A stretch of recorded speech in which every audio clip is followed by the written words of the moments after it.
From the slushy banks of the North Saskatchewan River right here in scenic Prince Albert, Saskatchewan, this is your host, Scott Roos, and you are listening to Down to the River radio show with an extra special guest today, somebody that's been on my bucket list to chat with for a while. I'm talking about the man, myth, and legend himself, Andy Kim. Andy, how are you doing, my friend?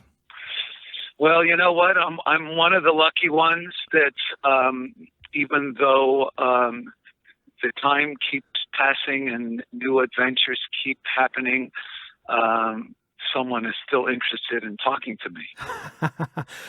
Well, now, I mean,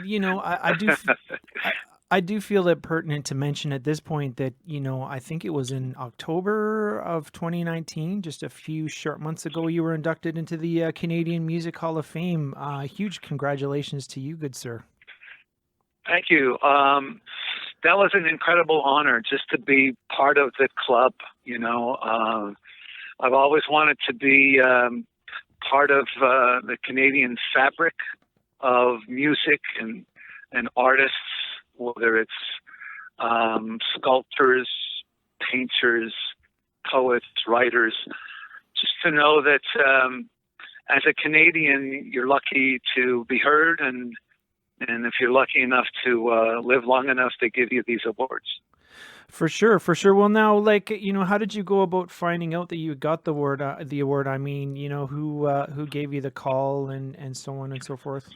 Well, the Junos are run by CARAS, and CARAS. If anyone's interested in looking them up, it's really a phenomenal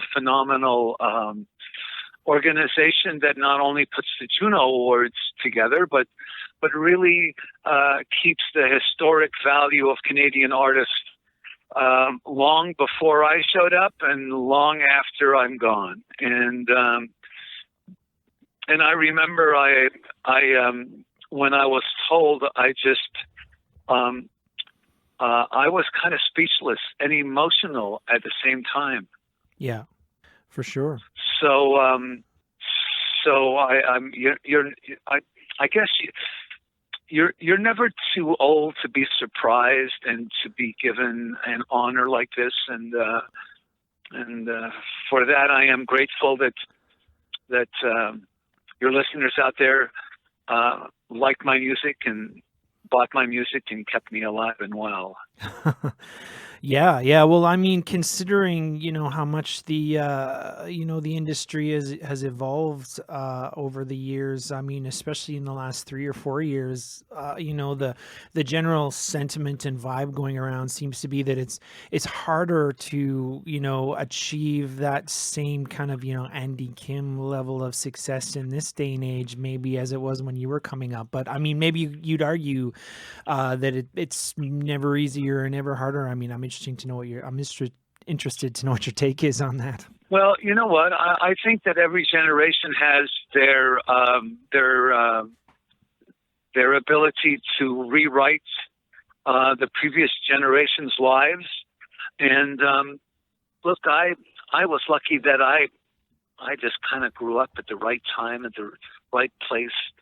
Had a dream that my parents and my family didn't really understand, but my transistor radio understood everything I needed to know. And I think that, there was a time when you just had a certain amount of choices. And when you are given 1,000 choices a second, you probably end up choosing nothing. So we're in a generation where everyone can sing, everyone can use auto-tune, everyone can make a record in their bedroom. I think it's really phenomenal, and I think the things that shine eventually come from the song, and I believe the song is everything. Right. It's not how many people you have on Facebook or how many people are following you. And it's really about the song and what do you have to say in that song. And I think that's what continues to connect people. Yeah. No, and that's fair. And I mean, of course, the other giant milestone that just happened is the 50th anniversary, of course, of one of your seminal tracks, Sugar Sugar. And I think in December you got together with a group called Choir, kind of to celebrate that. How did you drop on the radar of that group, Andy? Well, you know what? I've been first of all, one needs to know that I was born and continue to be a fan, and so I'm a fan of artists that came before me. I'm a fan of someone who just wrote a song. I'm interested, and I'm always, available to hear the new songs and to feel what someone has to say. Um, choir. I got to know a little bit about just by the periphery of of my life, Sure. and then a few years ago, I called to see if they would um, come and donate their time to one of the Christmas shows that I do. I this is going to be my 16th year. I produce and put together a Christmas show in Toronto Right. with the main purpose of collecting and making sure that all ticket proceeds go to a charity. And so I called, found the phone number for Nobu and David. We met somewhere, had a cup of coffee, and they said, "So what would you like us to do?" I said, "Just be choir. And I told them that I would like them to start the evening, whatever they want to choose, whatever songs they want to do. And it's just kind of like just the best thing to speak to artists of this generation and know that you don't have to say what you'd like to have done. You just want their spirit to show up. Yeah. And it was totally magical. And then last year, 2019, I got a call to say, "Hey, let's get it together for a cup of coffee." And we met somewhere, I forget exactly. And they were discussing celebrating Sugar Sugar. And it kind of took me aback a little because I've been celebrating Sugar Sugar since the writing of Sugar Sugar. So, Yeah. Yeah. but I realized it was a milestone. It was like pretty important, and NPR in the U.S. wanted to interview me and do kind of a little 2 minutes on the song and why it's so successful.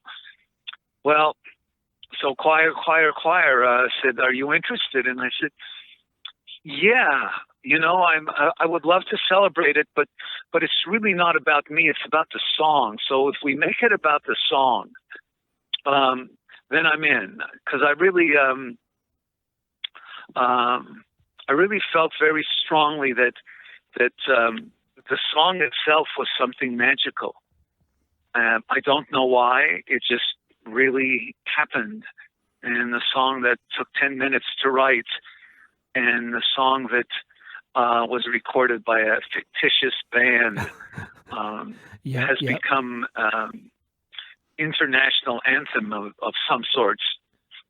And so I don't know how to answer those questions. I'm just lucky that I'm tapped on the shoulders about it. For and sure. so it was great. We had a great time. I think the audience that saw the video, I think they saw the love in the room. And when you get choir or Nile Rodgers celebrating the song today, knowing that not was it just the Archies, but Wilson Pickett and Ike and Tina Turner and Bob Marley and so many other people recorded the song. It's amazing, and it's a surprise to me, to be honest with you.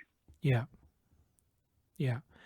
I was thinking now, like you mentioned the song was written so quickly, and of course, 1969. I mean, we're talking about a lot of really great rock records that came out. Like the Beatles were doing their thing. I mean, was it just when the song exploded the way it did? I mean, was it a shock to you personally? I mean, how did that feel?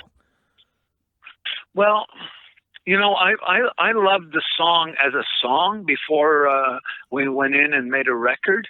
Yeah, There was just, um, there are things in life that um, that happen that you can't explain, and I find that so many of my colleagues as songwriters um, really don't know where songs come from. I once heard Paul McCartney being interviewed on a TV station in Chicago a long time ago, and he was asked, "So how do you and John write your songs?" And without skipping a beat, he said, "I don't know. It's magic." And there is something about that. I just think that God's angels come and and introduce you to an idea. You may discard the idea, and maybe Sugar Sugar was discarded before it got to me, but here we are. It's a song that kind of created itself, and there's a lot of elements. So basically, if I get a call and said, "Hey, do you have any songs for this band or this artist?" Well, the first thing that goes through my mind is, okay, so who is that artist? What are they looking to achieve? Is this their first record, or are they looking to find something that's different from what they've already done? What's their vocal range? Are they happier in this range, and are they equipped to go to a higher range? What subject matter? All these things go on in my head in like 2 seconds. Well, the Archies were a completely different thing. I'm a guy that, have the Archie comic books. yeah, So I just figure it's free form. I'm not writing it for anyone in particular except me. And I think that's always been the key. It's, if I'm writing a song for Andy Kim, I'm just going to write whatever I write and make my judgment on whether I feel good about it. And so here's an interesting little stat. May 24th, 1969, "Baby I Love You," one of my songs, right. got on the charts. May 24th, 1969, same day, "Sugar Sugar" was released, but didn't get on the charts till the middle of July. So I don't know how that works. I go around saying, "Thank you, God. Thank you for everything. Thank you for my health. Thank you for keeping me inspired throughout the heydays of traveling the world and being successful and being inspired when I became irrelevant." So it's good from moment to moment. Do I have my introspective moments? Do I have pain when family members pass on? And so, of course, I'm just another guy who was lucky enough to be a songwriter. Right. Well, now in 2015, of course, you put out a full length record after, I think there was a release in 2011, and then there was a bit of a hiatus that you took there, right? Yeah, I had written, I hadn't put out product in a long time, and I had written this album called "Happen Again," and I just, there was something very special about that album, but I don't think anyone ever heard it. It was like one of those things. I got the best reviews from Canada, the U.S., the U.K.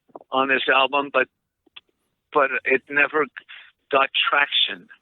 And then a spiritual soul came up to me name is Kevin Drew, and said, "Hey, I'd like to produce your next album."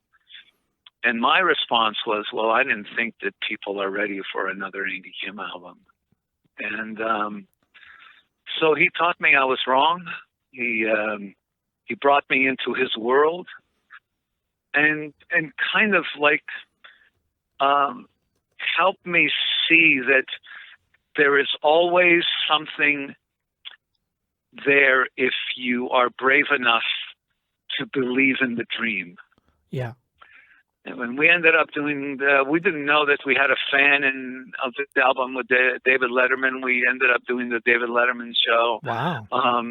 Not to sing "Sugar Sugar" or "Rock Me Gently" or "Baby I Love You" or "So Good Together," etc., but a brand new song from the album. And to me, not only was that an honor, but it was like in the final weeks of his show. So it was pretty cool.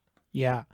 Well, I was gonna say now, I remember when that record came out in 2015. I was, relatively new at doing what I'm doing now, and I remember thinking, this is a really good record. And then, when I Googled you, I was like, holy cow, like this is the Andy Kim. Like, this is the man that wrote "Rock Me Gently." But I mean, here your track kind of sounds like this sort of tasteful art pop almost. I would imagine that's probably Kevin's hand that sort of steered the ship in that direction.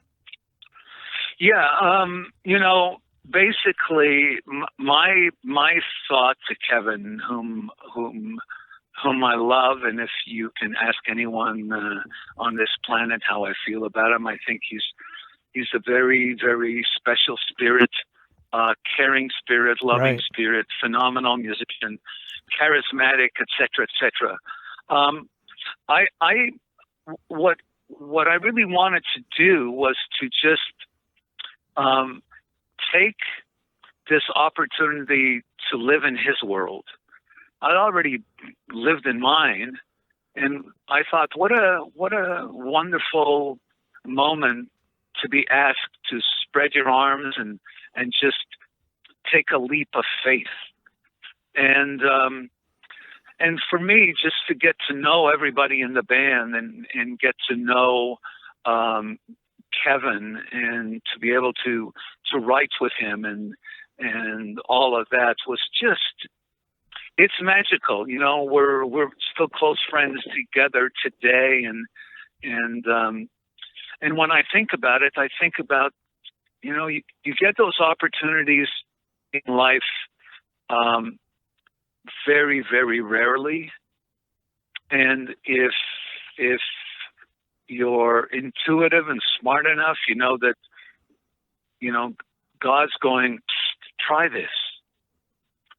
And without knowing anything about what our journey was going to be like, I just knew that spending time with Kevin was going to be heartbeats well spent. Yeah.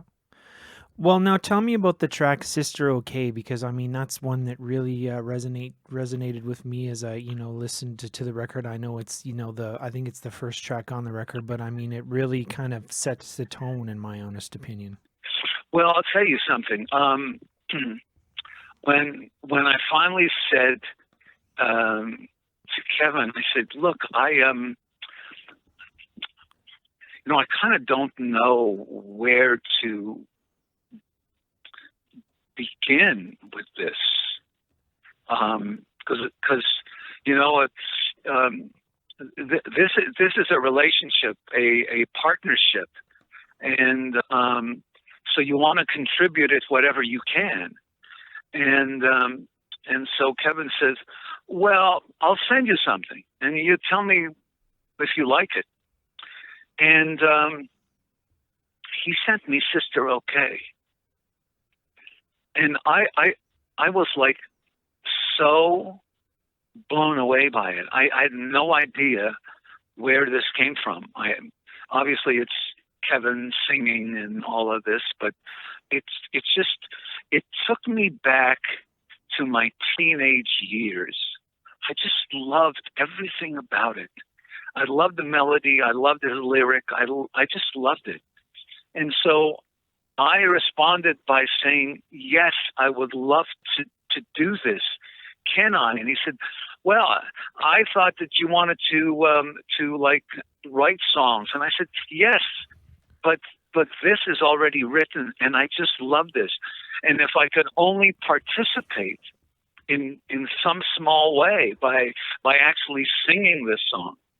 And I think the lesson that I was blessed with ever since I was a child is I'm opening my arms to the universe. I open my arms to a new experience. I also, when your arms are wide open, you can get hurt at the same time. Right. But hurting is not something that you run away from. You know, hurting is part of life, the process. Why are you here? It's not always a good day. And somehow as a kid, I learned that, or I came into the world knowing that it was a life to be lived, the good, the bad, the celebration, the hurt, the misunderstanding, and the most of all, the forgiveness. If you ever get a point that you can actually forgive the hurt that you think you've received, because that's what it's all about. What's your purpose in life? How did you get here to make the decisions that you make? And so it's this wonderful spiritual package that I shared with Kevin, and he shared his spiritual package with me, and we are forever linked with not only Sister OK, but Who Came First, which is the last song, and the first song. So it's look, I listen to the album now and then. Mm-hmm. I'll have it on repeat, and then I can't listen anymore, and I'll let it go. And then a few months go back, and I think, my God, I'm so happy I did this. I'm so happy I was a part of it. And it was just an exciting time for me because I was not in control. You know, Rock Me Gently, as you said, you know, I wrote it. I was the artist, I was the producer, and I was a record company as well. So I was in control of all of that stuff. Yeah. So here I had given up control to just take a ride in Kevin Drew's world. Now, given, you know, the glowing things you have to say about Kevin, and given the fact that the record came out in 2015, I mean, you know, do you have any plans to maybe revisit that relationship in the future after all of the, you know, COVID-19 dust settles, because we're sort of all hunkered down right now, but you know what I mean? Yeah, I mean, Kevin and I have talked about, you know, bits and pieces of song that we started and will finish. And that relationship,